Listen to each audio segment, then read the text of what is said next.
Well, that worked out pretty good here at the Reality Workshop. We're trying to bend some ends for my bumper.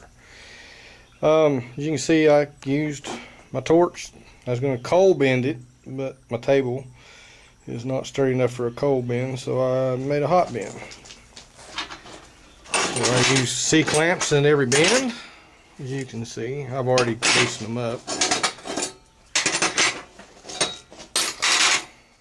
Oh, and by the way, when you're doing that, use these Chinese clamps. Let's see, can we see that? Yeah, Chinese clamps. Made in China. Don't use any good clamps, C-clamps for heat, because you'll distemper the clamp and tear up a good clamp. But anyhow, this is what we made. Still warm. That's going to be the end of the bumper. I'll show you whenever I get over there to fit it up. I was going to show you the jig that I made. I welded everything to the inside of the pipe because we're using the outside of the pipe to make our bend, so we don't want no welds to get in our way. We want to keep it close and tight as possible. So as you can see out here on the outside where my chalk line is, there's no welds, all of them on the inside.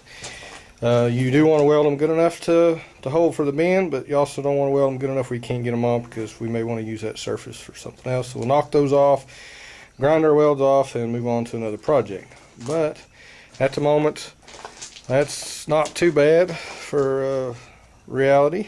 I'm building it at home. The ends are a little bit longer than the other, which is fine. I made it long so I could cut them off, trim them to fit.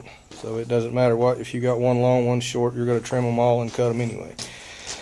The way I came to use the length of my material was I took a tape measure and started somewhere right in here and just wrapped the tape measure around and come over here, and I come up with 26 inches.